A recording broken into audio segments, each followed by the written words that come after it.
Cabin mate 24 hours study hall and work space mobile app download చేసుకుని ఇప్పుడే మీ cabin book చేసుకోండి. నమస్తే అండి.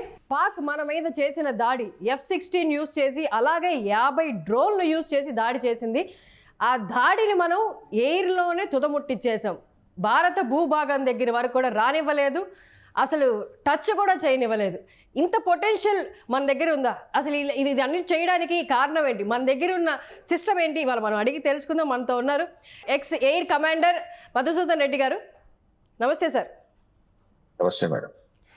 సార్, F-16 లాంటి పవర్ఫుల్, వాళ్ళ దగ్గర ఉన్నది ఏకైక పవర్ఫుల్ ఎయిర్ క్రాఫ్ట్, అది జెట్, ఫైటర్ జెట్. అండ్ ఇంకొకటి 50 డ్రోన్లు మనం భారత భూభాగాన్ని టచ్ చేయకుండా గాల్లోనే పేల్చి పడేసాం. ఒక్కసారి దీని గురించి చెప్పండి సార్. ఇదన్నిటికీ కారణం ఏంటి? మన పొటెన్షియల్ గురించి ఒక్కసారి మనం మాట్లాడుకుందాం సార్. ఫస్ట్ ఆఫ్ ఆల్, మన దగ్గర ఉన్న వెపన్ సిస్టమ్స్ అంటే army, navy, air force, all the 3 services లో ట్రై సర్వీసెస్ వెపన్ సిస్టమ్స్ ఇవన్నీ over a period of time we are come to the we are using most advance technology అండి.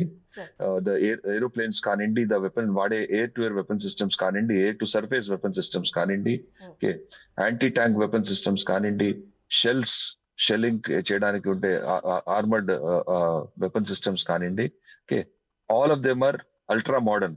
మన technology develop చేసుకుంటూ వచ్చాము. టెక్నాలజికల్లీ ఇంటెన్సివ్ వెపన్ సిస్టమ్స్ పెట్టుకున్నాం మనము.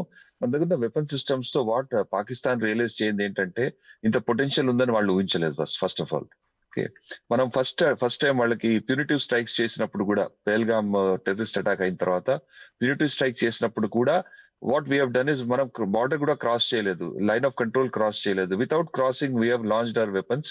Okay, it was a very well integrated operation by army, navy and the air force. అలా చేసి మనము weapon system మన వైపే ఉండి వెపన్స్ అక్యురేట్ ఫైరింగ్ చేశాము. ఓకే, ప్రెసిషన్ సర్జికల్ స్ట్రైక్స్ చేశాము. అది అయిన తర్వాత they should have realise that time. ఆ టైంలో రియలైజేషన్ వాళ్ళకి రావాల్సింది ఏంటి, వీళ్ళ దగ్గర ఇలాంటి సిస్టమ్స్ ఉన్నాయి, మనకు తెలియకుండా కూడా అటాక్ చేసి వెళ్ళిపోయారు. 23 నిమిషాల్లో 9 స్థావరాలు అటాక్ చేసి వెళ్ళిపోయారు. The kind of damage we have done. ఆ రియలైజేషన్ వాళ్ళకి రాలేదు. వాళ్ళు ఏం చేశారంటే, సరే చలో చూద్దాం, మనం కూడా అటాక్ చేసి చూద్దామని ట్రై చేశారు. What they have not realized is మన దగ్గర ఉన్న ఎయిర్ డిఫెన్స్ వెపన్ సిస్టమ్స్ అండి, whether it is with the army, navy or the air force, or the electronic warfare systems మన దగ్గర ఉన్నాయి. దే హావ్ నాట్ రియలైజ్డ్ వాటి potential ఎంత ఉందని. మన బార్డర్ లో మన I will call it electronic wall అండి. మనం ఒక ఎలక్ట్రానిక్ వాల్ క్రియేట్ చేసాము. All network radars, network electronic warfare systems. ఇందులో ఏమవుతుందంటే, ద మూమెంట్ యాక్చువల్లీ మన కేపబిలిటీ ఎలా ఉందంటే, ఇప్పుడు any of the air base నుంచి అక్కడ వాళ్ళ ఫ్లైట్స్ టేక్ ఆఫ్ అవ్వగానే, ఆర్ వాళ్ళు డ్రోన్స్ టేక్ ఆఫ్ అవ్వగానే మనం పికప్ చేస్తాం ఇక్కడ నుంచి. అలాంటి సిస్టమ్స్ మన దగ్గర ఉన్నాయి. పికప్ చేసిన తర్వాత once they come closer to the border, some systems are GPS dependent, and వాటి navigation system is dependent on global positioning system, GPS. ఆ GPS jammers పెట్టాం మనము. అవి కాకుండా ఎలక్ట్రానిక్ వార్ఫేర్ సిస్టమ్స్ ఉన్నాయి. If they are trying to look in to our area, if they trying to radar emissions మన ఏరియాకి వస్తే వాటిని బ్లాక్ చేసే సిస్టమ్, జామ్ చేసే సిస్టమ్స్ ఉన్నాయి. ఓకే, పికప్ అవగానే ఇమీడియట్ గా మనం ఇన్ఫర్మేషన్ మన నెట్వర్క్ లో ట్రాన్స్ఫర్ అయిపోతుంది. అండ్ నియరెస్ట్ వెపన్ ఏది ఉందో దానికి ఆ ఇన్ఫర్మేషన్ వెళ్ళిపోతుందండి. ఇక్కడ this is the nearest weapon, this is the nearest target to you, దాన్ని లాంచ్ చేయమని చెప్పేసి we launch it and take on the target. Amazing sir. Sir, ఇప్పుడు మిజైల్స్ మన మీద యూజ్ చేశారంటే దానికి పర్పస్ ఏంటో మనందరికి తెలుసు, కానీ డ్రోన్స్ ఉపయోగంలో అసలు కారణం ఏంటి సార్? వాళ్ళు ఎందుకు మన వైపు 50 పైగా డ్రోన్లు పంపించారు? డ్రోన్ల పర్పస్ ఏంటి? ఈ డ్రోన్స్ ఆర్ ఆల్ వీటిని కామికాజీ డ్రోన్స్ అంటారు, అంటే వెపనైజ్ డ్రోన్స్ ఇవి. అందులో weapon they have a payload ఉంటుంది. ఆ payload itself is a weapon. అది వెళ్ళి దాంతో మనం టార్గెట్ లో క్రాష్ అయిపోయి పేలిపోతాయి. That is a kind of drones అవి. ఓకే, మనం కూడా చేసిన అటాక్స్ లో we have done that, we have used that systems also. మనం we have used a combination of systems అండి, air to surface weapon systems, surface to surface weapon systems and drones. Similarly వాళ్ళు కూడా try చేశారు. But వాళ్ళు ఊహించింది ఏంటంటే, మన దగ్గర ఉన్న air defence system, air defence network defence system మన దగ్గర, it is capable of tracking 300 each system can track 300 targets simultaneously.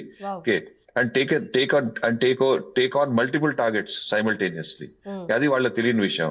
So any number of drones they can fire and easily we can take on without మన దగ్గర వాటి debris పడొచ్చు మన ఏరియాలో, తప్పితే వాటి they will be destroyed mid air only.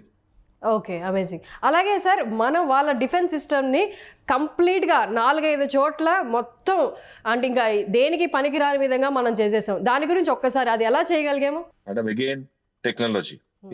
మన దగ్గర ఉన్న టెక్నాలజీలో what we done is first is this is called suppression of enemy air defence, SCAD అంటారు, or destruction of enemy air defence, DEAD అంటారు. ఈ మిషన్స్ ని మనం ఏం చేస్తామంటే, first suppose I want to enter ఓ పర్టికులర్ ఏరియాలో వెళ్ళాలి, ఓ పర్టికులర్ టార్గెట్ చూస్ చేసుకోవాలనుకున్నప్పుడు, అది చూస్ చేసినప్పుడు ఫస్ట్ ఏం చేస్తామంటే, ఫస్ట్ ఆ ఎయిర్ డిఫెన్స్ నెట్వర్క్ పనిచేయకుండా, వాళ్ళ ఎయిర్ డిఫెన్స్ నెట్వర్క్ పనిచేయకుండా చేస్తాం. That is the first step. So that మన ఫైటర్ ఏరోప్లేన్స్ ఈజీగా వెళ్ళిపోయి ఆ కారిడోర్ లో వెళ్ళి మనకు కావాల్సిన వెపన్ టార్గెట్స్ ని డిస్ట్రాయ్ చేసి తిరిగి వస్తాం. That is the mission. First of all నిన్న ఇచ్చిన లెసన్ ఏంటంటే, మన ఎయిర్ డిఫెన్స్ సిస్టమ్ మనం అటాక్ చేసి మనం చూపించింది ఏంటంటే, మీరు చేసే మిస్అడ్వెంచర్ ఆపేయండి. ఆపకపోతే వీఆర్ కేపబుల్, హైలీ ఆల్రెడీ మనం ఈ ఎయిర్ డిఫెన్స్ నెట్వర్క్స్ ని డిస్ట్రాయ్ చేసాము. Next we can come without any opposition. మన ప్లేన్స్ కానీ మన ఆర్మీ కానీ కింద మూవ్ అయ్యి లోపలికి వచ్చేయచ్చు. We have got the capability. మీరు ఎలాంటి మిస్అడ్వెంచర్ చేస్తే next attack will be very severe on your infrastructure అని చెప్పాం. ఇంతవరకు కూడా మన అటాక్స్ ఏవి కూడా సివిలియన్ పాపులేషన్ మీద లేవండి. We're only initially also we targeted only the terrorist headquarters కానీ టెర్రరిస్ట్ నెట్వర్క్స్ కానీ. నౌ ఇప్పుడు వాళ్ళు ఏం చేశారు, ఇన్ రిటర్న్ రిటాలియేషన్ ఏం చేస్తారు, మన అమాయక ప్రజల మీద they have attacked our civilian population. దానికి రిటర్న్ లో మనం ఏం చేసామంటే, we have gone ahead and attack their military installations only. అక్కడ కూడా మనం ఇప్పటి వరకు ఎవరి సివిలియన్స్ మీద అటాక్ చేయలేదండి, ఇన్నోసెంట్ సివిలియన్స్ మీద అటాక్ చేయలేదు. Exactly sir. వాళ్ళ డిఫెన్స్ సిస్టమ్ని మొత్తం కొలాప్స్ చేసాం కదా సార్, అది మన భూభాగంలో ఉండే చేయగలిగామా? అది ఒక్కసారి ఆపరేషన్ గురించి చెప్తారా, ఎలా చేయగలిగామా అన్నది? మేడం ఈ టాక్టిక్స్ మనం కొంచెం ఈ ఛానల్లో డిస్కస్ చేయకపోతే మంచిదండి. ఎందుకంటే keeping national security perspective in view, మనము మన టాక్టిక్స్ చెప్పకూడదు. ఏ వెపన్స్ వాడాము, we have used various combination of weapons. అంటే వెపన్స్ కాదు సార్, అది సర్ఫేస్ టు సర్ఫేస్ జరిగిందా, ఎయిర్ టు సర్ఫేస్ జరిగిందా? Ma'am it is a combination of all types of weapons. Okay, నేను అనేది ఏంటంటే, మనం ఇలాంటివి డిస్కస్ చేయకూడదు ఈ ఛానల్లో. మనం ఇలా చేసాము అనేది చేయాల్సింది చేసాం. మనకు టార్గెట్ తెలుసు, టార్గెట్ అటాక్ చేసాము. All 3 services are doing it together. మనం ఎలా చేయాలి, ఏ టార్గెట్ టేక్ ఓవర్ చేసుకోవాలి అనేది మేము between army, navy, air force decide చేసుకుంటాం and we take on the targets. Let us not discuss our weapon systems and tactics మనం discuss చేయకూడదండి. Exactly. Okay sir, thank you sir. ఇంకొక final question sir, ఇప్పుడు జరుగుతున్న యుద్ధం అనొచ్చా sir? ఇప్పుడు operation 2 అన్నారు, సింధూర్ ఆపరేషన్ 2 అన్నారు, లేదా యుద్ధం అనొచ్చా? ఇది కొనసాగే ఛాన్సెస్ ఎంత ఉన్నాయి సార్? ఎప్పటి వరకు కొనసాగొచ్చు? ఎప్పటి వరకు కొనసాగేది అనేది పాకిస్తాన్ మీద డిపెండ్ అయిందండి. మన ఎంటైర్ ఎయిమ్ ప్రతిసారి మనం యుద్ధం చేసినప్పుడు మనం ఒక ఎండ్ స్టేట్ అనేది ఉంటుంది. మనకి ఏంటి కావాల్సిన ఎండ్ స్టేట్ అని. మన end state was only simple ma'am, our fight was against terrorism. Terrorist మీద మనం అటాక్ చేసాము, టెర్రరిస్ట్ క్యాంప్స్ అటాక్ చేసాము. మనకు కావాల్సిన టెర్రరిస్ట్ మనకు అప్పచెప్పమని అంటున్నాం మనం. ఎక్కడైతే పాకిస్తాన్ వాళ్ళని హార్బర్ చేసిందో, వాళ్ళ ఆర్మీ ప్రొటెక్షన్ తో పాటు దాచిపెట్టుకున్నారో వాళ్ళ దగ్గర, వాళ్ళని ఇంకా వదిలేయండి, మీరు వాళ్ళ చేయి వదిలేయండి. Let us take on those terrorist, either we will destroy them or we will capture them, or మీకు బుద్ధి వచ్చి మీరే మాకు అప్పచెప్తాం సార్, తప్పైపోయింది, మీరు తీసుకెళ్ళండి టెర్రరిస్ట్ అని అప్పచెప్పినా కూడా that is good enough. And stop supporting terrorist activities from your మీ భూభాగం నుంచి వాటిని సపోర్ట్ చేయడం ఆపేయండి. అది మనం చెప్పాల్సిన lesson.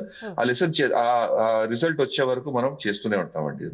Okay, already Pakistan situation బాగలేదు, మీకు తెలుసు. అక్కడ బలూచిస్తాన్ లో ఏమవుతుంది, within the army itself there is a revolt వాళ్ళ ఆర్మ్ ఫోర్సెస్ లోనే. ఎందుకంటే వాళ్ళ ఆర్మీ చీఫ్ చేసిన వాక్యాలు, ఆయన చేసిన యాక్షన్స్, వాళ్ళు ఏదో ఊహించుకొని చేశారు, మనం డిస్టెబిలైజ్ చేద్దాం ఇండియా అని అనుకొని. వాళ్ళకి తెలియదు భారత్ ఎంత పవర్ఫుల్, ఎంత స్ట్రాంగ్, ఎంత యునైటెడ్ ఉంటుందని వాళ్ళకి ఊహించలేదు వాళ్ళు ఇలా జరుగుతుందని చెప్పేసి. Okay, so there is no way they can break Bharat. Okay, but Pakistan is already cracked అండి. ఇట్ ఇస్ అన్ని సిచ్యుయేషన్ ఎలా ఉందంటే, అక్కడ వాళ్ళ own people are fighting against their politicians, against their army, saying that stop this retaliation మొదలైంది. yes ma'am, civilians చేస్తున్నారు. ఎందుకంటే civilians కూడా తెలిసిపోయింది ఇంకా వాళ్ళకి, వాళ్ళు చేసే అటాక్స్ కూడా అందుకే సివిలియన్స్ నమ్మకం కలిగిద్దాం అనుకుంటున్నారు. వాళ్ళు ఏదేదో చెప్తున్నారు, కానీ ఇవాళ ఉన్న సోషల్ మీడియా ఎలా ఉందంటే, వాళ్ళకి క్లియర్ గా తెలుసు వాళ్ళు చేసే పని ఏంటి, వాళ్ళు దాని రిజల్ట్ ఏంటి. వాళ్ళు 5 ఏరోప్లేన్స్ డిస్ట్రాయ్ చేశామని చెప్పారు. యాక్చువల్లీ నథింగ్, ఇంతవరకు ఏవీ కాలేదండి. Not a single element of our Indian air force or Indian army or Indian navy has been destroyed by Pakistan. Exactly. Without any doubt. అవును, వాళ్ళు క్లెయిమ్ చేస్తున్నారు 40 ఇండియన్ సోల్జర్స్ మేము చంపేసామని చెప్తున్నారు సార్. మేడం సోల్జర్స్ ఇంతవరకు honestly only one of our jawan has died. Okay, అది కూడా shelling, cross border shelling లో. అంతకు మించి there has been no casualty as far the arm forces are concern. Exactly sir, exactly. Thank you sir, thank you so much. Thank you ma'am, thank you. జై హింద్. జై హింద్.